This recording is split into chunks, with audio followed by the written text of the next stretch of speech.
அழகனும் அருணகிரியும் நிகழ்ச்சியை பக்தி பூர்வமாக பார்த்து கொண்டிருக்கும் மக்கள் தொலைக்காட்சி நேயர்களுக்கு உமா பாலசுப்ரமணியனின் காலை வணக்கத்தை முதலில் தெரிவித்துக் கொள்கிறேன். என்ன நேயர்களே, ஒவ்வொரு நாளும் ஒவ்வொரு தலமாக நாம் பார்த்து கொண்டு வருகிறோம். அதுவும் அருணகிரிநாதர் சென்ற தலங்களை நாம் பார்த்து கொண்டு வருகிறோம். இன்று நாம் பார்க்க போவது கூந்தலூர் என்ற தலம். இது கும்பகோணம் அருகில் இருக்கிறது. அந்த கூந்தலூருக்கு நாம் செல்ல போகிறோம். இப்பொழுது வழக்கம் போல அதை வரி வடிவில் கண்டு கழிக்கலாம். அதற்கு பிறகு இசை, அதற்கு பிறகு உரை. இதோ வரி வடிவம். தரையினில் வெகு வழி சார்ந்த மூடனை வெறியனை நிறை பொறை வேண்டிடா மத சடலனை மகிமைகள் தாழ்ந்த வீணனை மிகு கேள்வி தவ நெறிதனை விடு தாண்டு காலியை அவமதி அதனில் பொல்லாங்கு தீமை செய் சமடனை வலிய அசாங்கமாகிய தமியேனை விரை செறி குழலியர் வீம்பு நாரியர் மதிமுக வனிதையர் வாஞ்சை மோகியர் விழி வலை மகளிரோடு ஆங்கு கூடிய வினையேனை வெகு மலரது கொடு வேண்டிய ஆகிலும் ஒரு மலர் இலை கொடு ஓர்ந்து யான் உனை விதமுறு பறிவோடு வீழ்ந்து தாழ்த்தொழ அருள்வாயே. ஒரு பது சிரம் இசை போந்த ராவணன் இருபது புயமுடன் ஏதியும் ஒரு கணை இதனில் அற வாங்கு மாயவன் மருகோனே. உனது அடியவர் புகழ் ஆய்ந்த நூலினர் அமரர்கள் முனிவர்கள் ஈந்த பாலகர் உயர்கதி பெற அருள் ஓங்கு மாமயில் உறைவோனே. குறைக்கழல் பணிவோடு கூம்பிடார் பொறு களமிசை அறமது தீர்ந்த சூரர்கள் குலம் முழுதனை வரும் மாய்ந்து தூள் எழ முனிவோனே. கொடுவிடம் அதுதனை வாங்கியே திருமிடரினில் இரு என ஏந்தும் ஈஸ்வரர் குருபர என வரு கூந்தலூர் உரை பெருமாளே. என்ன நேயர்களே, இந்த தரையினில் என்று தொடங்கும் பாடலை வரிவடிவில் கண்டு மகிழ்ந்திருப்பீர்கள் என்று நினைக்கிறேன். அடுத்தது வழக்கம் போல வசுமதி தேசிகன் அவர்கள் இனிமையான குரலில் நாம் இதை இசை வடிவாக கேட்டு மகிழப் போகிறோம். தரையினில் வெகு வழி சார்ந்த மூடனை வெறியனை நீரை போரை வேண்டிடாமத சடலனை மகிமைகள் தாழ்ந்த வீடனை மிகு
தரையினில் என்று தொடங்குகிறார். தரை என்றால் என்ன? தரை என்றால் நமக்கு தெரியும், தரையில் நாம் நடந்து சென்று கொண்டிருக்கிறோம். இது நில உலகு. தரை என்றால் உலகம். இந்த உலகினில் என்னென்ன செய்கிறார்கள் என்று நாம் பார்க்க போகிறோம். அருணகிரிநாதர் கூறுகிறார், அதை நாம் பார்க்க போகிறோம்.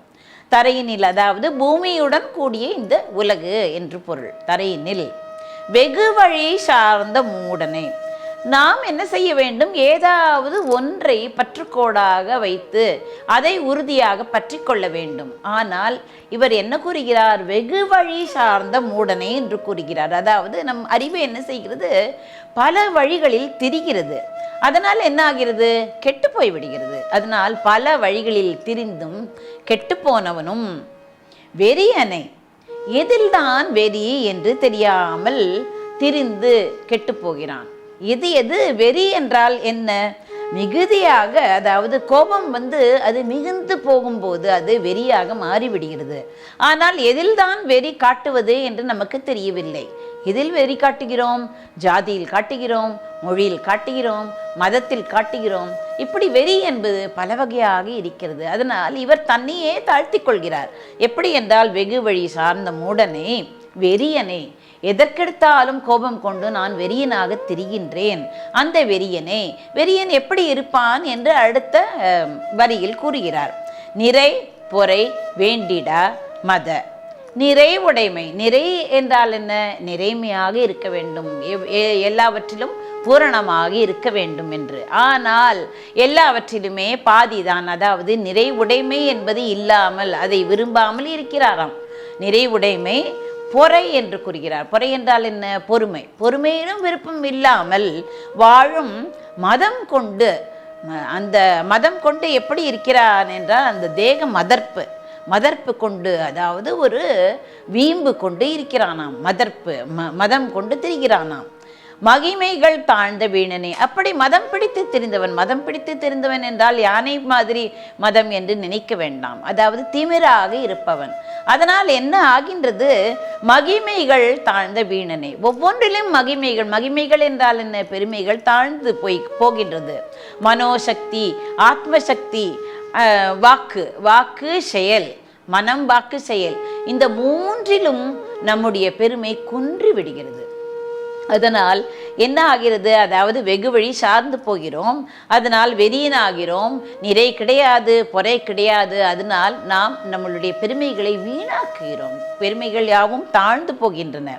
அதற்கு அடுத்தது என்ன கூறுகிறார்? மிகு என்று கூறுகிறார். மிகு என்றால் என்ன? தலை சிறந்த.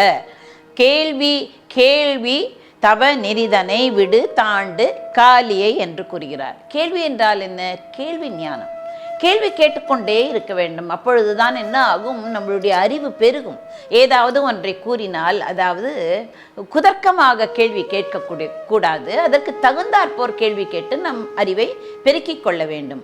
அந்த கேள்வி ஞானம், தவங்கள், இதையெல்லாம் மேற்கொண்டு அதனால் பல சாதனைகள் புரிந்து, அப்படி இல்லாமல் அந்த நெறியை தாண்டு கால் என்றால் என்ன? அதை தாண்டி அந்த நெறியெல்லாம் இல்லாதவாறு நாம் அப்படி நம்முடைய வாழ்க்கையை அமைத்துக் கொள்கிறோம். அதனால் கால் போட்டு நடந்தவனும், அதாவது அதை தாண்டி நடந்தவனும், அந்த நெறியை மீறி நடந்தவனும், அவமதி அதனில் பொல்லாங்கு தீமை செய் சமடனை. அவமதி என்றால் என்ன? அற்ப அறிவு, சொல்ப அறிவு என்று கூறுவார்கள். அவன் நினைத்து கொண்டிருப்பான், நான் தான், எனக்குத்தான் நிறைய அறிவு இருக்கிறது, நான் சொல்வதெல்லாம் உண்மை, எல்லாம் தெரிந்தவன் என்று அவன் நாடகம் ஆடுவான். ஆனால் அவனிடம் அந்த அறிவு இருக்காது. அல்ப அறிவு, சொல்பறிவு தான் இருக்கும். அப்படி அவமதி அதனில் பொல்லாங்கு தீமை, அதாவது பொல்லாத தீமையான செயல்களை எல்லாம் செய்து அவன் எப்படி இருக்கிறான்? மடைமை நிறைந்தவனாக இருக்கிறான். மடமை நிறைந்தவன் சமடன் என்று கூறுகிறார். சமடன் என்றால் என்ன? அறிவிரிகளுக்கெல்லாம் அவன் தலைவனாம், மூடர்களுக்கெல்லாம் தலைவனாம். அது நன்றாகவா இருக்கிறது? அவர் அப்படி அழகாக கூறுகிறார். சமடனை வலிய அசாங்கம் ஆகிய தமியேனை. அதாவது சங்கம் என்றால் என்ன? கூட்டம், அடியவர்கள் கூட்டம். இதை அசாங்கம் என்று கூறுகிறார். அசங்கம் என்றால் என்ன? சங்கம் அல்லாதது, கூட்டம் அல்லாதது, அதுதான் தமியேனே என்று கூறுகிறார். அந்த கூட்டமாக இருந்தால் எப்படி இருக்கும்? வலிய என்று ஒரு அடைமொழி கூறுகிறார் அல்லவா? வலிய அசாங்கனை. வலிய என்றால் என்ன? அதாவது மிகவும் வலிமை வாய்ந்த அந்த கூட்டத்துக்குள் நான் இல்லாமல் தமியேனே, தனியனாக இருக்கின்றேன், தனியனாக நான் தள்ளப்பட்டு கிடக்கின்றேன். இந்த சங்கம் வலிமையானது என்று எப்படி தெரியும் என்பது சிறிய வயதிலிருந்தே நாம் கதையை படித்திருக்கிறோம். ஒரு குச்சியை உடைத்தால் எல்லோரையும் கூப்பிட்டு, தன் பிள்ளையை கூப்பிட்டு ஒரு குச்சியை உடைக்க சொன்னால் அது உடைந்து விடும். ஆனால் பல குச்சிகளை சேர்த்து அதை கட்டி வைத்து அதை உடைக்க சொன்னால் அதை உடையாது. ஒரு கூட்டமாக இருந்தால் அதை நாம் எதிர்க்கவே முடியாது. அதனால் நாம் கூட்டத்தில் சேர்ந்தால் நல்லது. அதுவும் அடியவர்கள் கூட்டத்தில் சேர்ந்தால் அடியவர்களுடைய பண்புகளை நாம் பெறலாம். அப்படி இல்லாமல் நான் இப்பொழுது எப்படி இருக்கிறேன், தனியாக தள்ளப்பட்டு விட்டேன், தமியேனை, என்ன செய்ய வேண்டும், நான் என்ன செய்கிறேன், தமியனாக ஆகிவிட்டேன் அல்லவா. இப்பொழுது விரை செறி குழலிய, விரை என்றால் நறுமணம், நறுமணம் கொண்ட அந்த மலர்களை அணிந்த கூந்தலை உடைய பெண்கள், அந்த குழலியர், அந்த பெண்களை உடையவர்களை, அவர்கள் எப்படி இருக்கிறார்கள் என்றால் வீம்பு நாரியர், விலைமகளை பற்றித்தான் கூறுகிறார். வீம்பு நாரிகள் என்றால் வீம்பு பிடிப்பவர்கள், அவர்கள் அன்பர்கள் போல் நடிப்பார்கள், போலியாக அன்பு காட்டுவார்கள், அவர்கள் நிஜமாகவே மனைவியர் அல்லவா. அதனால் நிஜமான அன்பை காட்ட மாட்டார்கள். அவர்களுக்கு பணம் தான் வேண்டும், விலைதான் வேண்டும். அந்த விலையை எவ்வளவு கறக்க வேண்டுமோ அவ்வளவு கறந்து அன்பு உடையவர்கள் போர் அவர் வீம்பு செய்வார்கள். அவர்கள் செய்ததே, அவர்கள் மனதை நினைத்ததை முடித்து கொள்வார்கள். அதுதான் வீம்பு என்று கூறுகிறார். வீம்பு நாரியர் மதிமுக வனிதையர், அவர்கள் எப்படி இருக்கிறார்கள், பூரண சந்திரன் போல் அவர்கள் தன்னை அலங்கரித்துக் கொள்கிறார்கள். இயற்கையாகவும் அழகாகவும் இருப்பார்களாக இருக்கும் வனிதையர்கள் என்றால் அந்த பெண்கள்.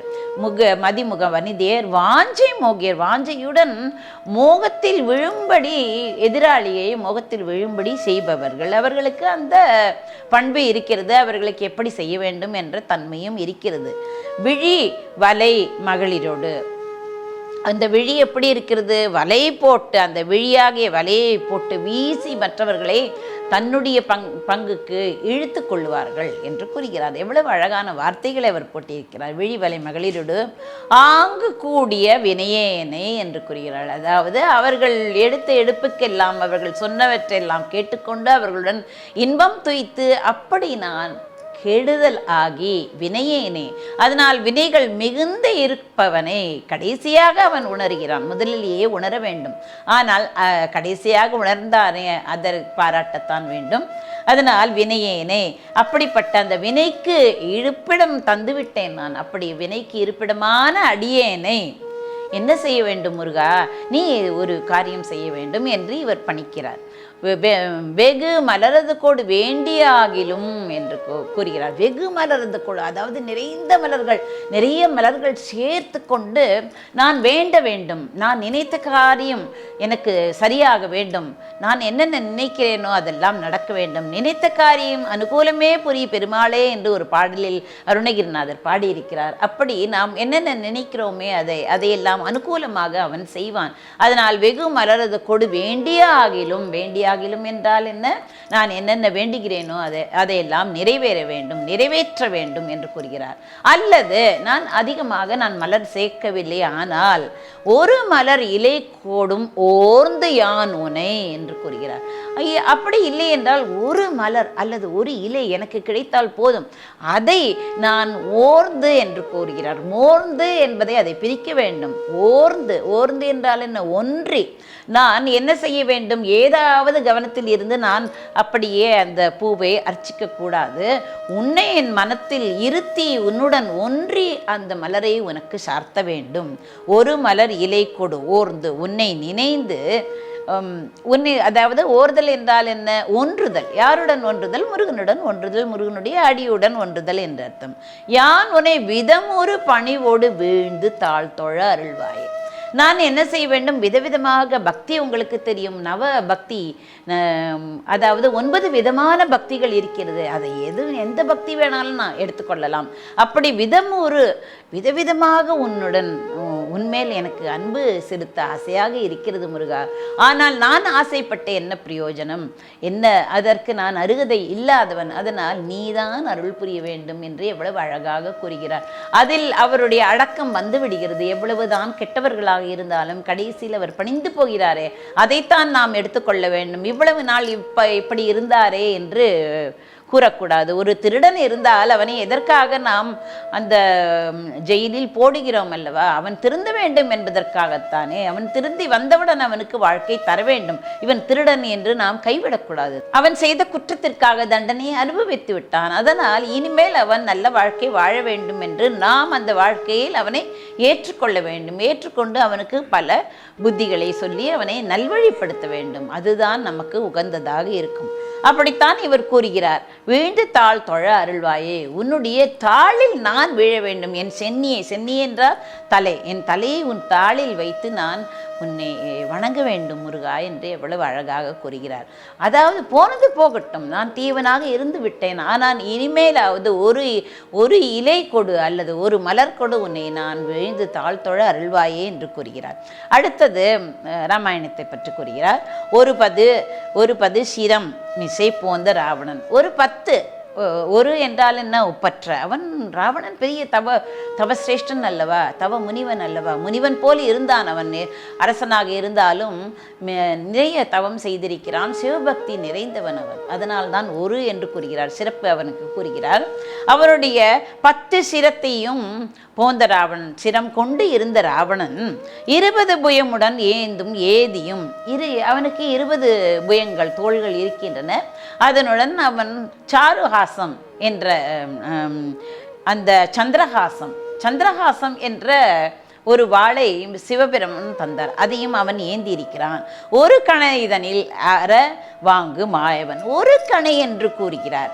ஒக்கமாட்ட ஒக்கபான ஒக்க பத்னி என்று தியாகராயர் தெரியும் அல்லவா எல்லோருக்கும், மும்மூர்த்திகளில் ஒருவராக தியாகராஜையர் அவர் கூறியிருக்கிறார். ஓர் சொல் ஓர் கணை ஓர் மனைவி என்பது அந்த ராமருக்கு உகந்தது. அதனால் ஒரு கணை இதனில் அறவாங்கு மாயவன். அம்பு ஒன்றால், ஒரே ஒரு அம்பினால் அத்தனை தலைகளையும் அவன் கீழே வீழ்த்தினான். அப்படிப்பட்டவனின் திருமால் ராமராக வந்தானே, அப்படிப்பட்டவனின் மருகனே, உனது அடியவர் புகழ் ஆய்ந்த நூலின், அதாவது அன்போடு உன்னை எப்பொழுதும் அவர்கள் சேவிக்கிறார்கள், தொழுகிறார்கள் அல்லவா, அவர்கள் என்ன செய்கிறார்கள்? திருப்புகழை ஆராய்ந்து பார்க்கிறார்கள். அந்த அருட்புகழ் மிகுதியை அலசி ஆராய்ந்து அனுபவிக்கும் நூல ஆராய்பவர்களும் அமரர்கள் முனிவர்கள் ஈந்த பாலகர். அமரர்கள் என்றால் அந்த அமுதத்தை குடித்த அமரர்களாக இருப்பவர்கள், அதாவது இரவாமல் இருப்பவர்கள். முனிவர்கள் முனிசிரேஷ்டர்கள், தவசிரேஷ்டர்கள். பாலகர் என்றால் யார் யாருக்கு என்னென்ன வறுமை இருக்கிறதோ அதை தீர்ப்பவர்கள், காவலர்கள் என்று காப்பாளிகள். காக்கும் வள்ளல்களும் உயர்கதி பெற அருள் ஓங்கு மாமையில் உரைவோனே. உயர்ந்த கதியாகிய பரமுக்தியின் பயன் அடிய பரம அருளை பெரிதும் பாலிக்கும் சிறந்த மயிலை செலுத்துபவனே. குறைக்கழல் பணிவோடு கும்பிடார். குறைக்கழல் என்றால் என்ன? ஒலி செய்யும், வேத ஒலி செய்யும். அந்த வேத ஒலியும் விமலநாதம் செய்யும் அந்த கழலை அணிந்த அந்த திருவடிகளை பணியாமல் சிலர் இருக்கிறார்களே, அவர்கள் இருப்பவர்கள், கும்பிடாமல் இருப்பவர்கள்.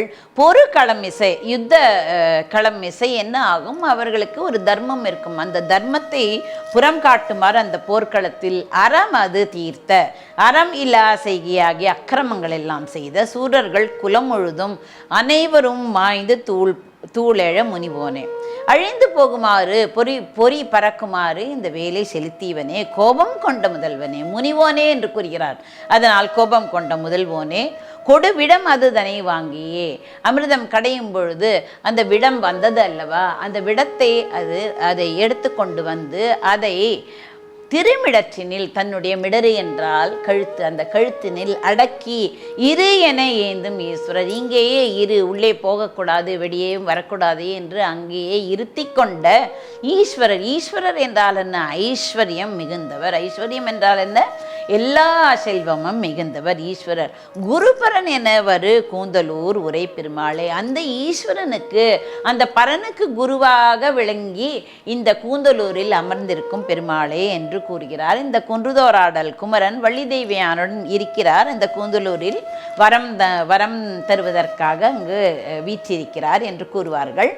கர்ம வினை பயனாக நமக்கு, அதாவது இந்த முருகனுக்கு எதிரில் சனி பகவான் இருக்கிறார். கர்ம வினையால் இந்த சனி பகவான் நமக்கு ஏதும் செய்யாமல் இருப்பதற்காக முருகன் அங்கே ஏறிக்கிறார். நாளின் செய்யும் வினிதானின் செய்யும், என்னை நாடி வந்த கோளின் செய்யும், கொடும் கூற்றியன் செய்யும் குமரேசன் இரு தாளும் சிலம்பும் தண்டையும் சதங்கியும் தோளும் சண்முகம் கடம்பும் எனக்கு முன்னே தோன்றிடினே என்று கூறுமாறு அந்த முருகன், அந்த சனி பகவானால் எதுவும் நிகழாது என்று நமக்கு தைரியம் அளிக்கிறார். திருக்கோந்தலூரில் ரோம மகரிஷி என்பவர் இருந்தார். அப்பொழுது அங்கே பஞ்சம் வந்த பொழுது என்ன செய்தார்? அவர் தாடி வைத்திருந்தார். தாடியிலிருந்து பொன் வரவழைத்து மக்களுக்கெல்லாம் அளித்திருந்தார். சிவபெருமான் திருவிளையாடல் புரிய நினைத்தார். அந்த திருவிளையாடல் என்ன செய்தார், அந்த தாடியிலிருந்து அந்த பொன் வராமல் செய்துவிட்டார். கோபம் கொண்ட அந்த ரோம மகிஷி தாடியை அதை எடுத்துவிட்டு குளிக்காமல் அவர் கோவிலுக்கு உள்ளே சென்று விட்டார். அப்பொழுது வாயிலில் இருந்த பிள்ளையாரும் முருகனும் அவரை கோவிலுக்குள் போகக்கூடாது என்று அவரை தண்டித்தார். அப்பொழுது சிவபெருமான் வெளியில் வந்து அகத்தில், அதாவது புறத்தில் தூய்மை இல்லாவிட்டாலும் பரவாயில்லை, அகத்தில் தூய்மை இருக்க வேண்டும் என்பதை எல்லோருக்கும் தெரியப்படுத்துவதற்காக வெளியில் வந்து காட்சி தந்தார் என்று கூறுவார்கள். இந்த ஆலயம் எங்கே இருக்கிறது என்றால், கும்பகோணத்துக்கு அருகில் உள்ள நாச்சியார் கோயிலிருந்து பூந்தோட்டம் செல்லும் வழியில் 10 கிலோமீட்டர் தொலைவில் உள்ளது. ராவணன் அந்த சிவமலையை எடுக்கும் பொழுது அவனுடைய கை சிக்கி கொண்டது. சிவபெருமான் தண்டித்தார் அவனை. அப்பொழுது இவன் தன்னுடைய நரம்புகளால் யாழ் வாசித்தான். அதனால் அவர் அந்த சாம கானத்தை வாசித்ததனால் அவர் உச்சி குளிர்ந்து பெருமை அடைந்து அவனுக்கு அந்த சந்திரஹாசம் என்ற வாளை தந்தார் என்று வரலாறு கூறுகிறது. கரையில் வெகு வழி சார்ந்த மூடனே வெறியனை நீரை போரை வேண்டிடாமத சடலனை மகிமைகள் தாழ்ந்த வீடனை மிகு கேள்வி தவநெறி தன்னை விடு தாண்டு காளியை அவமதியதனு பொல்லாங்கு தீமை செய் சமடனை வலிய அசாங்கவாதிய தமியேனை விரைசரி புழலியர் வீம்பு நாரியர் மதிமுகவனிதய வாஞ்சை மோகியர் விழிவலை மகளிரோடாங்கு கூடிய வினயேனை வெகு மலரது கொடு வேண்டியாகிலும் ஒரு மலரிலே கொடும் ஓர்ந்து யானுனை விரமுறு பறிவோடு வீழ்ந்து தாழ் தோழ அருள்வாயே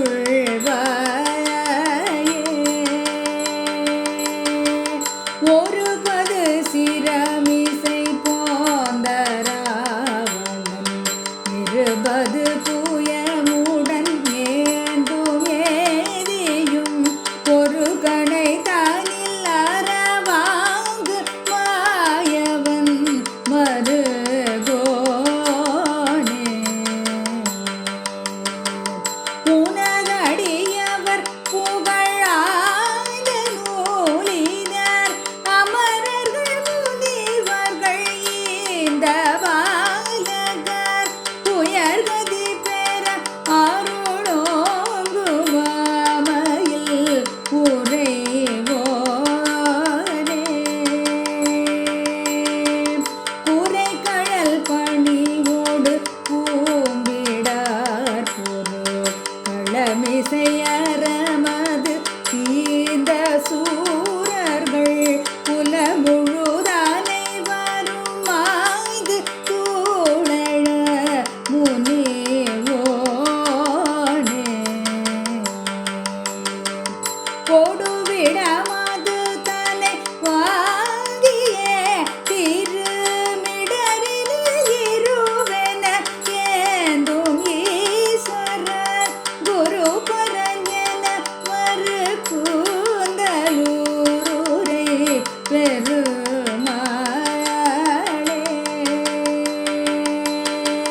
வெகு மலரது கொடு தேடியாகிலும் ஒரு மலரிலே கொடும் ஓர்ந்து யாருனை விதமுறு பறிவோடு வீழ்ந்து தாழ்த்தோழ அருள்வாயே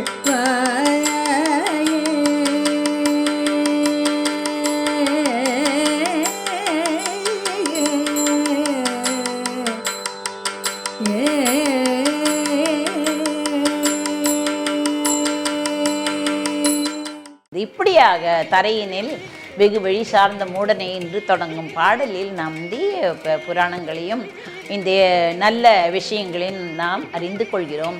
இப்படியாக நாம் ஒவ்வொரு பாடலிலும் அருணகிரிநாதர் மூலமாக பல கதைகளையும் பல தத்துவங்களையும் பல உபதேசங்களையும் நாம் கண்டு கழிக்கலாம். நன்றி.